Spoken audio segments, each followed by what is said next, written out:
So, and let's just kick it off. Sharon, let's just start off with one of the concerns that people have, and it's been knocking around really for as long as AI has been around. I remember reading science fiction stuff in the late 60s and early 70s, as of the 1970s, for those of you listening, where the concern was that artificial intelligence and robots would replace people. So let's just talk about that. Sharon, as it stands today and thinking about what comes next, do you think that AIs will replace employees? Will it be enabling them or doing something different?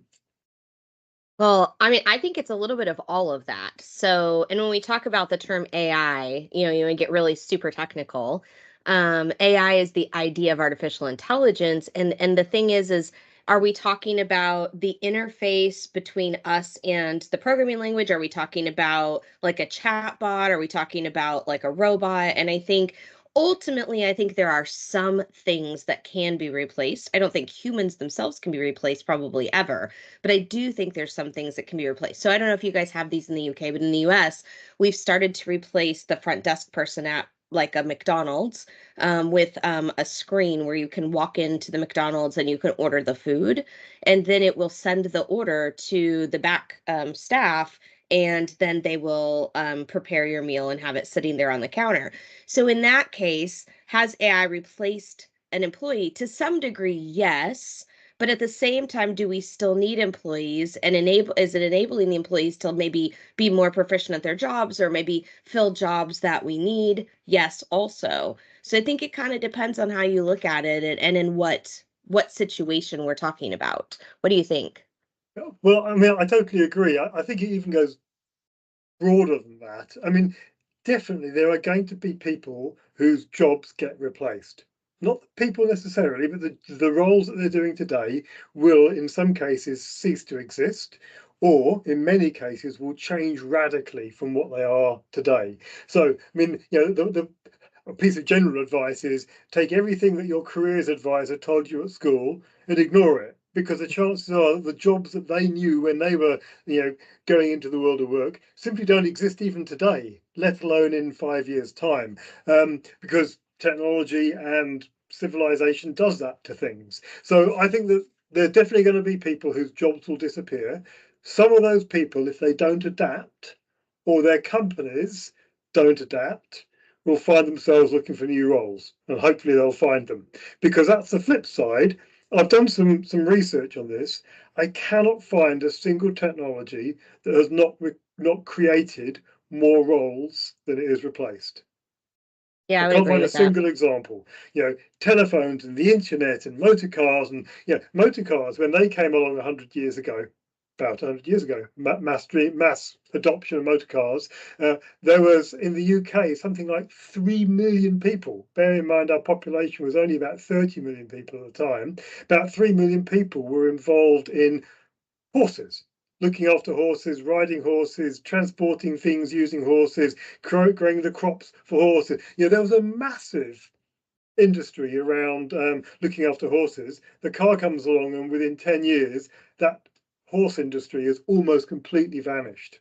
So I see no reason why this AI technology shouldn't have equally profound effects. But look at all the jobs and capabilities that existed, not making cars, but because cars existed and let you do other things. So definitely people's jobs will be impacted.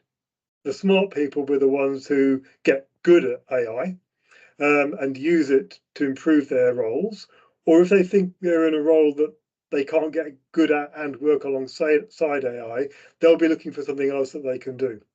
Um, just keeping up my rant, when the whole AI thing kicked off about a year ago, I wrote a few blogs then because of this very real concern that people had.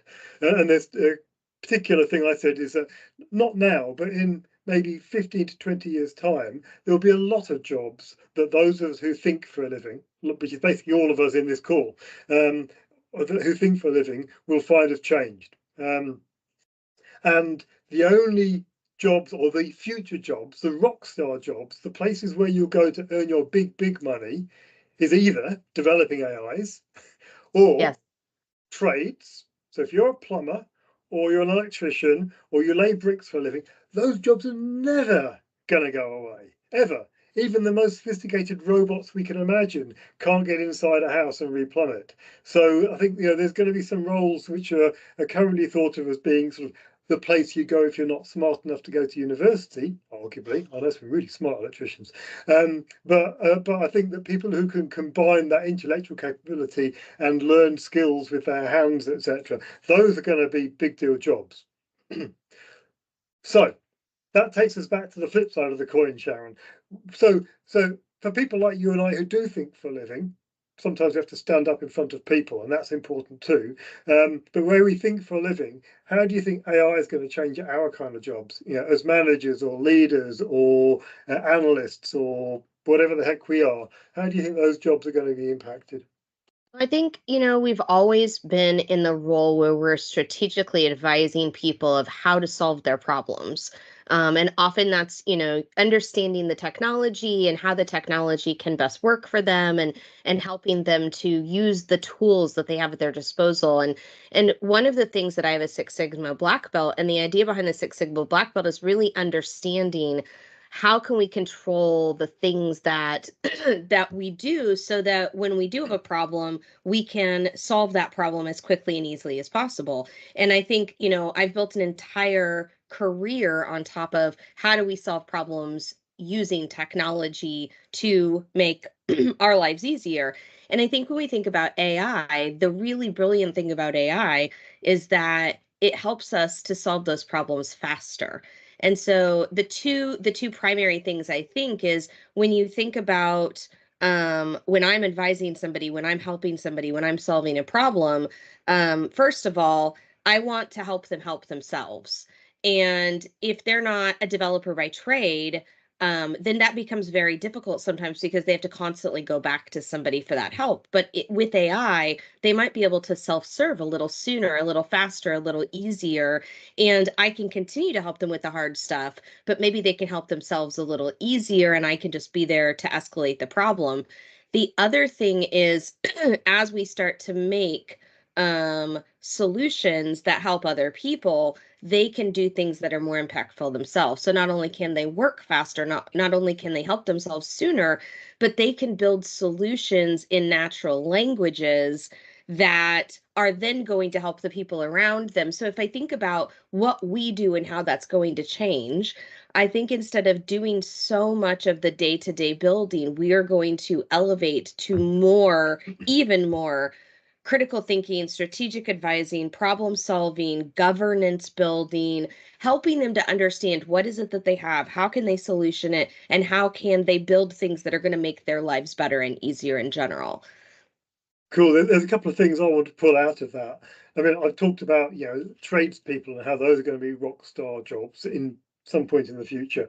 But I think that and you said it earlier, one of the big deals is people to people interfaces. If Mm-hmm. you're the kind of person who can talk to somebody, you can be charismatic, you can be engaging and persuasive and have those influencing skills, all of those things, those are also rock star roles.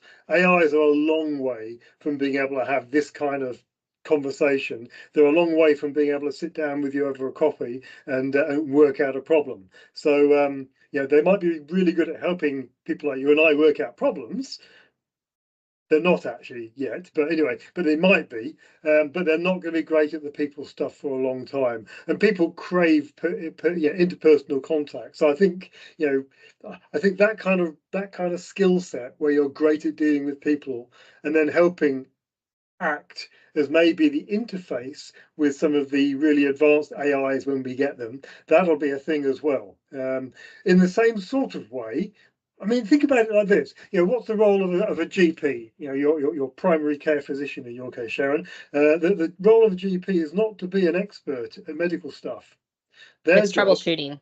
yeah, their job is to do some first pass guessing what's wrong with you, act as an interface to a bunch of knowledge, and act as a gatekeeper into the deeper parts of the service. But actually, their main job is to be a reassuring face of clinical intervention, get people to do the right thing and point them off in the right direction. That's what they mainly do. And I think that we'll see people like you and I doing more of that with AI, where we'll be using AIs to help us make, find the right information, do the right things, make the right decisions. But people will want to hear that advice from other people, not from the machines. Yes. Yes. So Yes. Well, I was just thinking like you're talking about the GP example, and I think, it's the idea of if people try to go and use a search, tool to figure out what's wrong with them, it's the, you're going to find out all the options, but which ones are actually accurate? And so I think to your point of having a human being to have that critical thinking and hold your hand and say, let's talk through the real options, as opposed to you using a tool that may give you a bunch of different options, but you don't have the experience to then use that information to make sense of it. I think about this on a daily basis. I use ChatGPT all the time now to do things, to get information, to write things, whatnot. But at the end of the day, it gives me answers back. And oftentimes I have to look through them and be like, yeah, that's close, but not exactly right. And so I then have to use my experiential knowledge, which is not something that AI has, to go through and make sure that that is actually correct. I think that's really important. In fact, I was listening to our colleague Mark Anderson on a podcast this morning, and he was asked a question about this same sort of thing. And he made the point that he can use an AI to go and find out what the Bessemer process is, which is a process for making steel.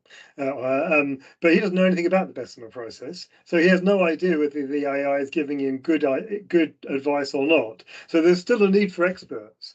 I do have a concern that the ability of AI to level people up so that they can punch above their experience weight, if you want to call it that, may be a challenge we get, where it's harder to become an expert because the AI is doing a lot of the knowing for us.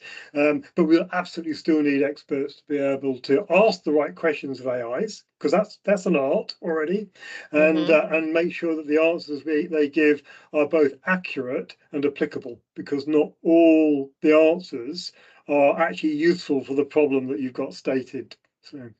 And the AI can send you reminders all day long, but if you ignore the reminders, then there's not much more it can do. Whereas if a human is there to continue to discuss and support and encourage you to make the right decisions as you go along the path, I think there's something to be said for that too. I think we're going to see a big emergence of AIs that do that kind of thing. They aren't just a sort of a Google search on steroids or an agent, but they're actually a genuine personal, PA, advisor, coach. I think there's a bunch of people enhancement skills that AIs can help us with.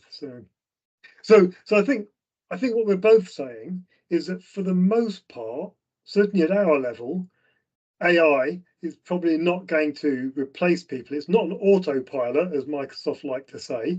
It doesn't fly the aeroplane or do the surgery. It's a co-pilot. It sits Yes. alongside experts, or people who are at least proficient. I'm going to come back to that comment in a moment, who are sitting alongside people who are proficient to actually make them better, but not take away those roles. It just lets them do what they do faster, more accurately, better quality, or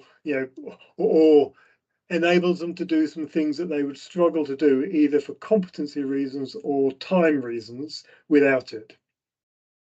Agreed. So I'm going to give you an example, and maybe even going to show everybody what I did. So one of the things where I have some proficiency, but no one would say that I'm an expert, is in writing legal documents. Both Sharon and I, running companies like we do, have to put together contracts and various other types of legal document. And there are some documents I've got a store of, some that I seem to be okay at writing, and some I've never done before.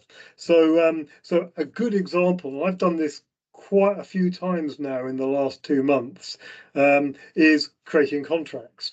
So I'm going to share my screen and do this as a quick impromptu demo. So let's find my screen. So there we go. This is Microsoft Word. My copy of Word is Copilot enabled, at least it is at the moment. Hopefully that'll stay the case. So I've got a Copilot button. And you can see here inside Word, I've actually got this little intro text in a blank document with select the button or press Alt-I to enable Copilot. So let's do that. So I've pressed the icon, and I'm now going to do the following: create a legal contract under UK law to ensure that my intellectual property is protected when I am talking.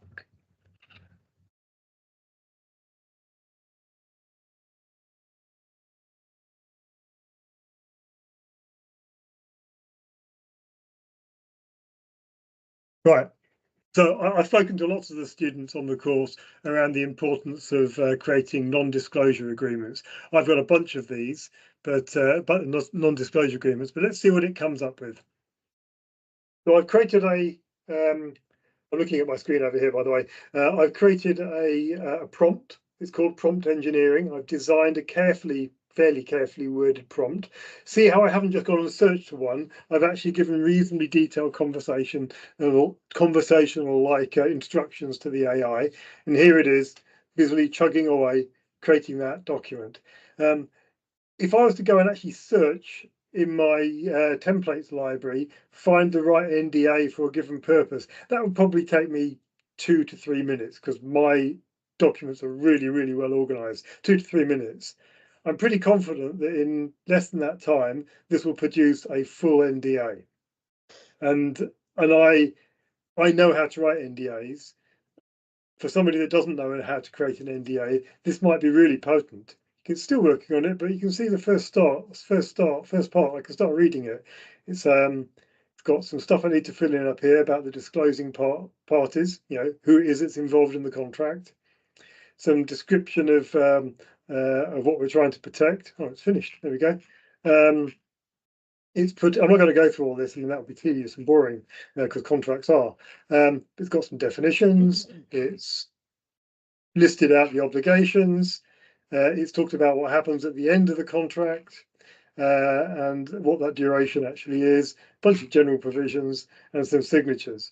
Now, because I'm used to using AI, I would now go and actually have a proper read of this and modify it, tweak it, correct it. But you can see that in less than the time it would have taken somebody to go and do a search, find a couple of contracts, get into the website, blah, blah, blah. This has created a document for you. Absolutely invaluable. I used this to create a royalties contract for myself and one of my businesses 3 or 4 weeks ago. It took me, I think, 12 or 14 minutes from end to end, including reviewing and updating it and sending it to the other party. That probably would have taken me a couple of hours with my knowledge. I created another contract last week for somebody that I was talking to. I can't even remember what that was about now. And again, that one took me 8 minutes because I was getting the hang of it by then. So this is the kind of thing where you can massively accelerate your productivity as an expert. I know a lot about IP, but creating this from scratch would have taken me a lot longer than the couple of minutes of this demonstration. It probably missed fewer things than I would miss, and I will now go back and use my expertise just to polish it and get it right. So I think that's really potent stuff, and I'm using that about weekly at the moment. Let me Yeah, and the really great thing is if you have templates and things that you've already set up, you can even make that better, because there's one thing to starting from scratch. There's another thing to starting from something that you already have designed and you've already vetted, and now all you're doing is updating the information. And even though templates are easy in and of themselves, sometimes you want the template to be modified just a bit, or you want to add an additional clause and things like that. And I think, that takes that to a whole nother level. Yeah, absolutely.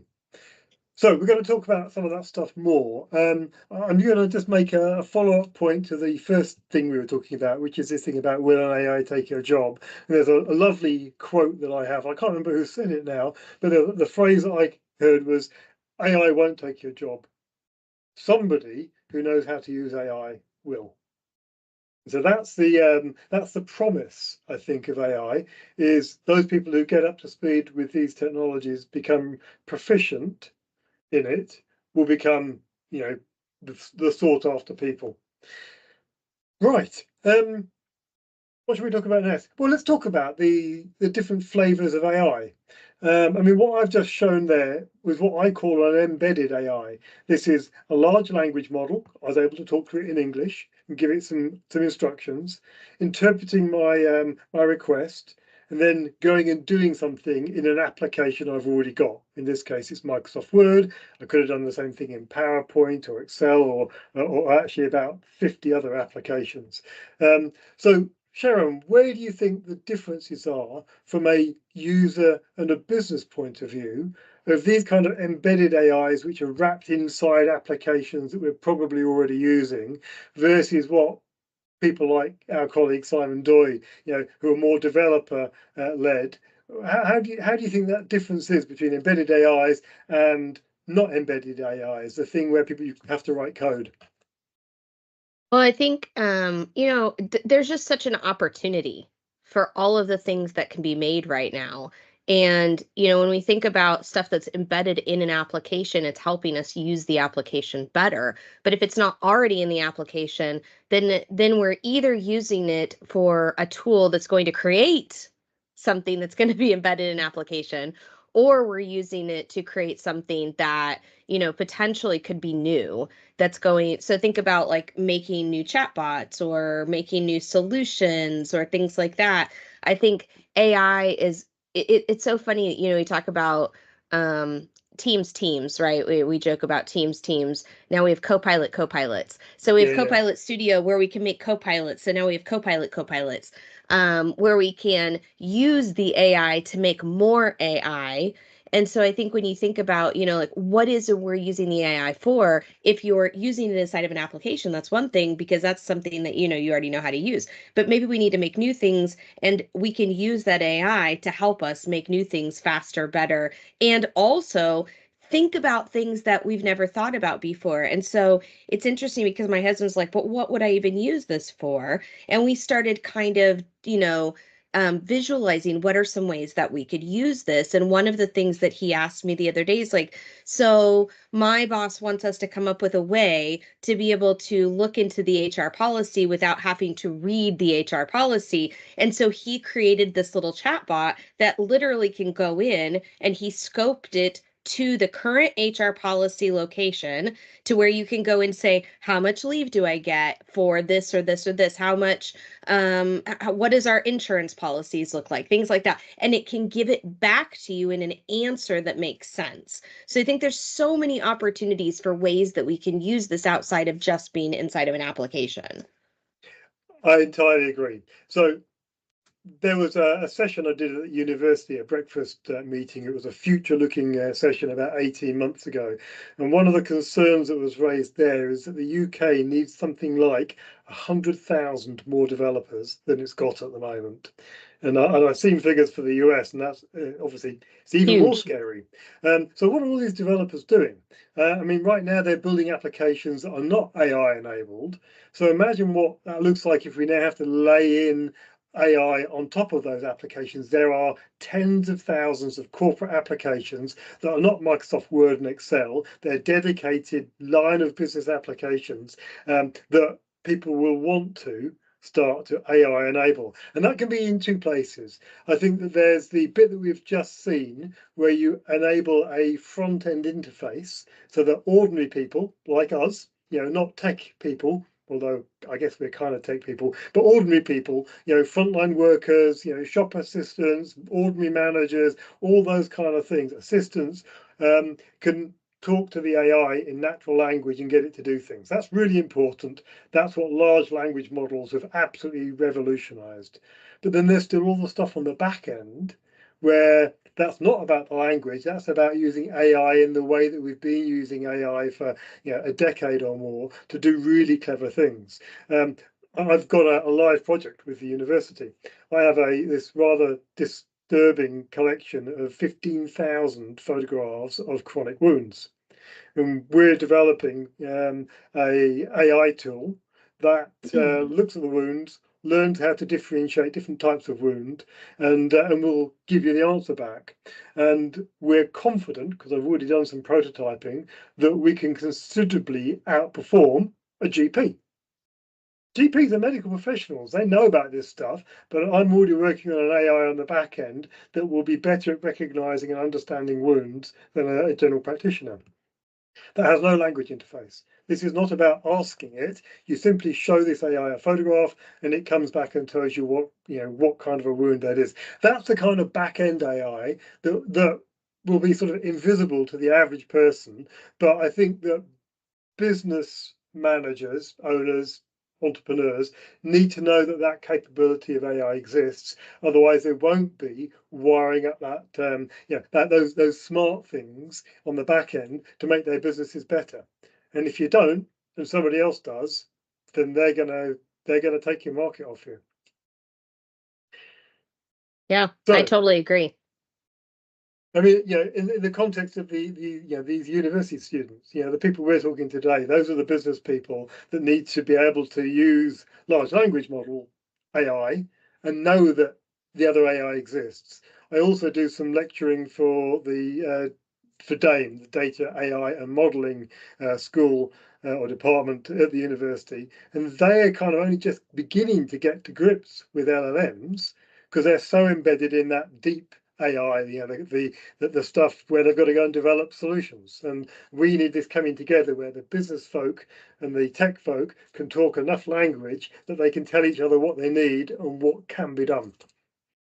Yeah, I think that is one, when we think about the the leaders of the future and the entrepreneurs of the future, and we think about, what's coming, you said this earlier. I mean, the stuff that you and I do didn't even exist when we were thinking about what we were going to do for a living many years ago. And I think it's the same thing. I think the people who are going to be the most successful are the ones who are open-minded to the idea that a lot of the things that they will get involved with don't exist yet, and they will either help innovate them or they will help support the innovation of them, and they will be leading the charge. They will be training, they will be helping, they will be supporting. And so I think, the people who will be successful are the people who are so open-minded to the idea of how much this is going to explode and grow and change the world that we live in over the next 50 years. Let me pick up on that point because there's a really great example actually you just led me into, completely unscripted. So first of all, let's look at, because the corollary is that people who are not open-minded and resist it will become irrelevant. Now, another colleague of ours, he had a head of development in his company, and about 6 weeks ago he sacked him. And he sacked him because the head of development, head of development, just wouldn't really learn how to use GitHub Copilot. So there was this fantastic coding tool called GitHub Copilot that really can help developers be more productive. And this guy who was head of development couldn't really see the point, like your husband said initially. And it's like, what's the point of this? And this is the point. I'm going to share my screen again. There's some really hard data. I like hard data because I'm a scientist and data is important. So this is a proper study. I can share the link later, but it's a proper study, or you can just search for GitHub Copilot research and this will come up. This is why our colleague Simon sacked him. It's because developers who use GitHub Copilot to help them think that they're nearly 90% more productive. They're happier. They are faster, especially with repetitive tasks. They offload all the really boring repetitive stuff to the AI and do the complex creative stuff or the orchestration of a process. They spend more time in the flow, really concentrating on their process, not getting pulled out or distracted. They spend less time going off to search for things. What most developers do today when they need to write a piece of code is they jump onto Google or Bing and search for how to do it. Because we can't remember everything these days because code bases are really big, but they spend 3/4 of the time less having to go and find what that piece of syntax or that neat piece of code is. They're less tired because they're not using their brain so much. There's more. I'm not going to go through the whole damn thing, but massive increase in the speed to complete tasks with and without. Massive increase. And there's more. We're seeing these figures like 89% faster, 77% more satisfied, 80-something% more likely to stay in a role. That's the power of this. If we can translate that into other knowledge work experiences, terrific. I don't know if we'll get it quite as high up as we do with developers, because developers, it's kind of a binary kind of a solution. Either the code either works or it doesn't. Of course, they're also using GitHub Copilot to write the test scripts to find out if the code that was written actually works. But I think the opportunity to improve the productivity of people is enormous, and those people that refuse to engage in that will become redundant, and I mean that in the fullest extent of the phrase. So I think it's interesting. So get on board with it. I think that's a message. Yeah, so, absolutely. Sharon, I showed an example of me creating a contract there. What have you used Copilot in its many forms? There are about 200 Copilots, by the way, everybody. It's not one thing. There's about 200 different Copilots. Copilot is a brand, not a single technology. But what have you used Copilot for, and what's been interesting, and what's been disappointing? So my absolute favorite so far out of everything in Copilot is creating a PowerPoint presentation, especially from scratch. So to your point, will it help in our types of roles?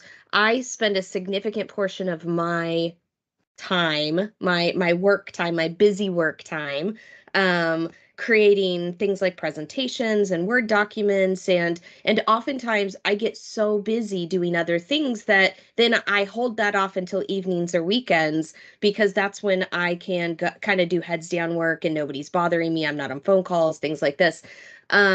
And what's really neat about Copilot for PowerPoint is that, let's say, for example, I need to create the outline of a PowerPoint. Before, I would hold that off until maybe an evening or weekend, because I would know it would take me, even maybe an hour to 2 hours to get started and build out an outline and go search things and research what I wanted it to do, and go find the information that I'm going to put into that. And now I can pull up PowerPoint and I can simply say, create a presentation based on, and whatever the topic is. And I did this example, I did some training for Microsoft the other day. And I just said, okay, let's come up with something random. And I love asking the audience because they come up with creative solutions. And one of the fellows there said, well, how about how to go and sign up to do this thing in a local zoo? And I was like, okay, because like I don't know how to do that. So I can't make that up.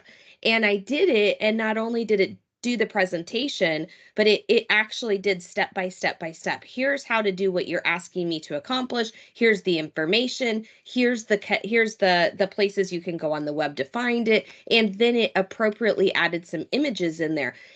Now, I don't know that it was 100%, but I could have delivered a presentation on that topic with that presentation and been perfectly fine. It would have been a B- presentation, but it would have been done in 10 minutes. Now, if I want to then go in and I want to make it better and all of that, that's fine. But I think what I like about it is it gets me 80%, 85% of the way there without me having to spend hours of researching that information and copying and pasting and coming up with the right images and things like that to get it to that 85%. But then what I think the things that I struggle with is then that one's easy. It's a very easy thing. You can go in there, you say, do this, and it does it. When I think about things like Excel and Word, Excel being one of the harder ones, and it's not quite all the way there yet, I think that there's still a very steep learning curve. I mean, there's a steep learning curve to Excel. And you want to say with Copilot, it'll make that learning curve less, which it will, but you have to know what to ask it. So in PowerPoint, I can say I want a presentation that's got some information. That's a very easy question to ask. But now if I want to use other tools, I think that the learning curve and the difficulty and the thing that I'm not going to say that I don't like, but I think the thing that has the most challenge to it is, what do I ask it for?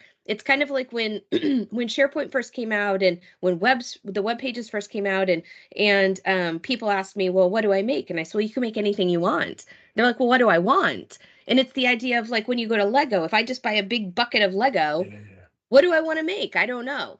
But if I have the kits, if I know what it is that I want, then I know what I can follow. And so I think the challenge that we are going to experience the most, and the thing that's frustrating to me, is what can I do with each of these tools, and how do I get it to do what I want it to do? Yeah, there's still some learning, isn't there? And we're having to learn how to talk to the AIs in a way that's different. I mean, it's really obviously different to asking a search engine. With search engines, we just put in a couple of keywords and then we spend 10 minutes trawling through the billion answers that it gives us. With Copilot or some other AIs, you have to ask a much more conversational question. I mean, the example that I often use is you need to treat Copilot or other AIs as if you're talking to a student or an intern or an inexperienced junior in your organization. Really keen, really knowledgeable, but you've got to guide them carefully to get them the right answer. While you were talking, Sharon, I typed in a prompt into PowerPoint. Literally, again, this is completely unscripted. So I put in this prompt: create a presentation on how to sign up to be a volunteer animal warden at my local zoo. And it's created it. And this is, I didn't give it a lot of information, but here it's created a 6-slide presentation with some cute pictures and some useful steps. This is more about, if I was a zoo, how would you go about joining? But you can see this has produced all that, and it had finished before you'd finished doing your diatribe on how cool it is. I actually find that the PowerPoint one is one of the less impressive ones for me, partly because I can usually knock something out pretty quickly, especially using Designer in PowerPoint. And I think that the slide decks it produces tends to be quite lightweight unless you point it at a document and say, use this really sophisticated document with lots of great insights in it to create the presentation. If you don't tell it where it's going to get its knowledge from, it searches it from the internet, and it tends to be quite lightweight. So in that case, I think it's probably only a 30 or 40% solution. But hell, getting a 30 or 40% solution from a white sheet of paper in 2 minutes, that's really powerful. A lot of people have sort of writer's block when it comes to starting, and this is a great way to give you a framework. You can go, yeah, I don't like that, but if I change it, I can make it. I now know what I want to change, as opposed to trying to remember what to write. Whereas I do find Excel to be really powerful, because I like doing quite sophisticated analysis in Excel. I'll often have pivot tables and large data sets, and I can never remember the commands to be able to do, SQL analysis on Excel data sets. Whereas I can ask Copilot, if I'm careful, to say, create me a chart with a table that shows, and I'll tell it what kind of analysis to do, and it will build it for me. So Excel, I find to be really quite exciting, because I can afford to forget some of the syntax for complex queries and functions that I used to know 10 years ago. I think when you ask the right question, I would agree. I think that the challenge is when you ask it the wrong question, or you're not entirely sure what to ask it, and then it says, sorry, I don't know how to do that. But I think even that sometimes these tools can help with. Let me just go and grab a browser. So then you have to kind of figure out what is the right question to ask. So give me an example of that, and I'm going to try and do that live as well, just to make sure people really understand what they're getting into here. So why don't I jump into Copilot here? And what are we going to ask? I'm organising a sustainable energy workshop in my village for later in May.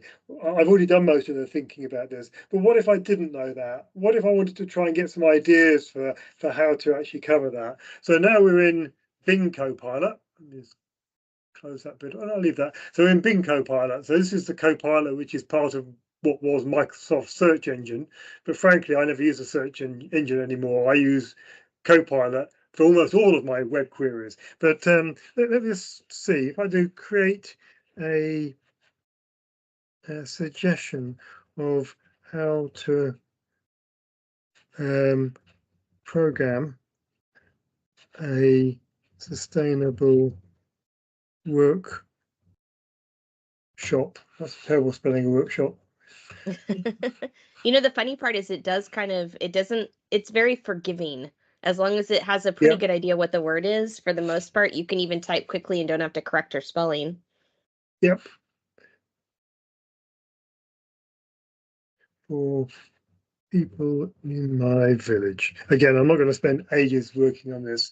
Give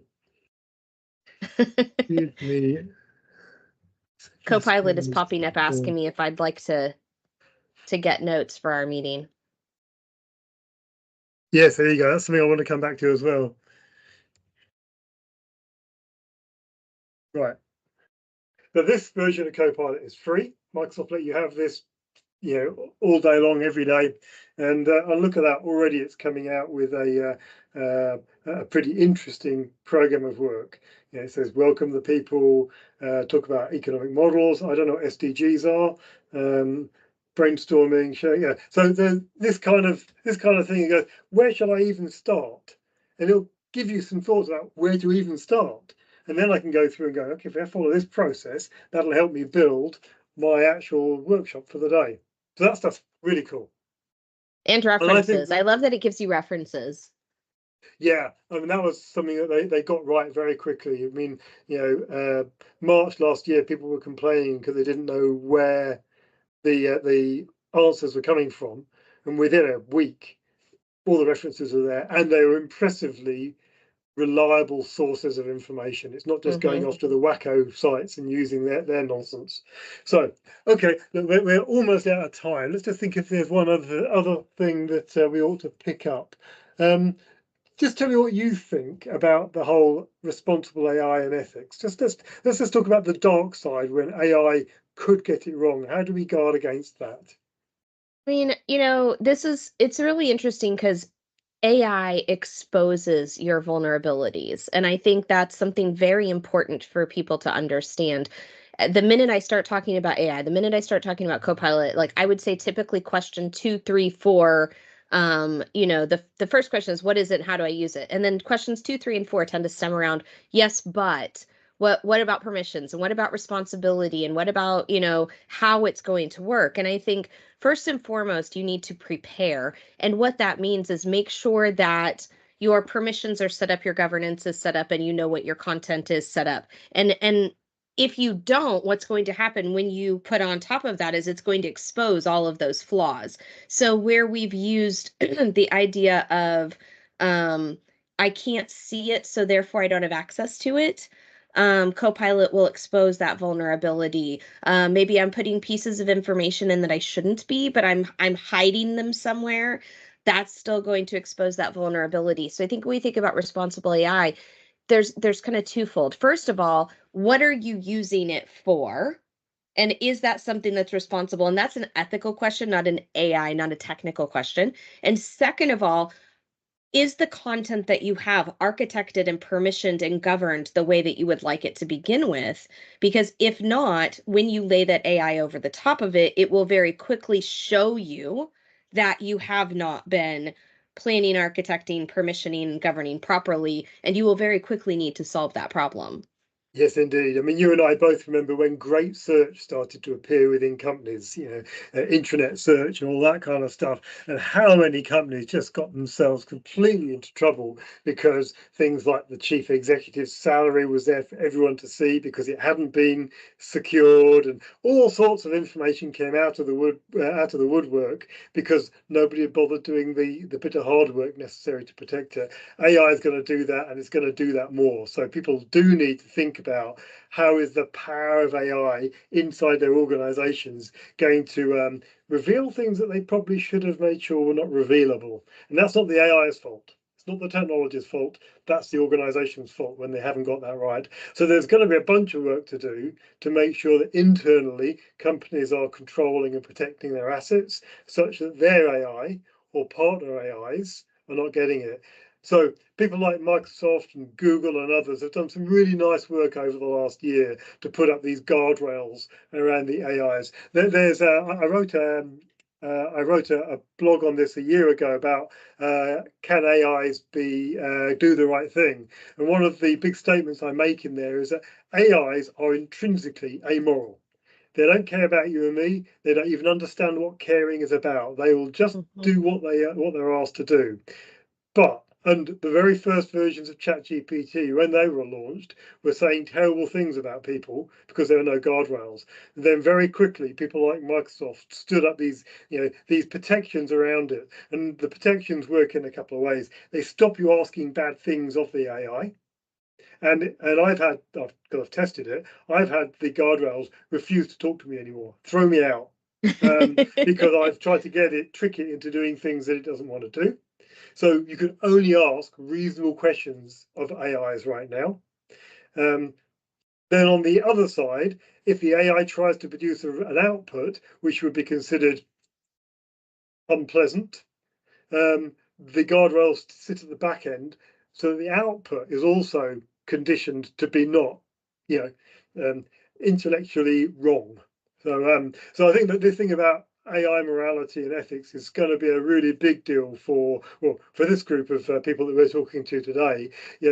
I've posited that business organizations should probably have the equivalent of ethics committees, the same as we do in other professions like the medical practice and research, to consider what AIs they're building, how their guardrails are stood up, and whether the input things are fair and reasonable, so that the AIs are not exposed to unreasonable business questions. So I think that there's a big thing to do around AI. And you and I, Sharon, although we get on super well, I guarantee that we have different ethical positions. I mean, you live in a culture that's very different to the one in Europe. And things that I would consider to be reasonable, you might think are bonkers. And I'm telling you now, the reverse is true. I think that some of you Americans are absolutely out there. So we need to make sure that we judge our business AI's ethics carefully and don't just assume that AIs coming out of the US, for example, are going to be reflective of the ethics we expect to have in Europe. And I'm thinking about Germany in particular, where their privacy laws are really, really different to the ones in the UK. And if the average American was to look at it, their head would explode. I mean, they're worlds apart in terms of attitudes to privacy. So literally worlds apart. So I think that's all interesting stuff. Right. I think we might have 3 minutes remaining. So just quick fire round. Tell me 2 things that you think you might expect to see coming out of AIs, or changes in AIs, or new developments in AIs in the next couple of years, without compromising the NDAs that we're under with Microsoft. I mean, I think first and foremost, I think there's going to be a huge learning curve in people using them. And I know that's not, what's coming in new in AI, but I think there's really this kind of huge growth in terms of it becoming part of our daily lives, and people really getting used to it. But I think when we think about what's coming next, one of the big things that's been around for the last few years, the last 10 years or whatever, is you think about like interactive types things. So wearables and things where it's part of your world, and IoT and things like that. So if you think about the idea of my lights and my thermostat and my lock are all IoT items that I can control by my phone.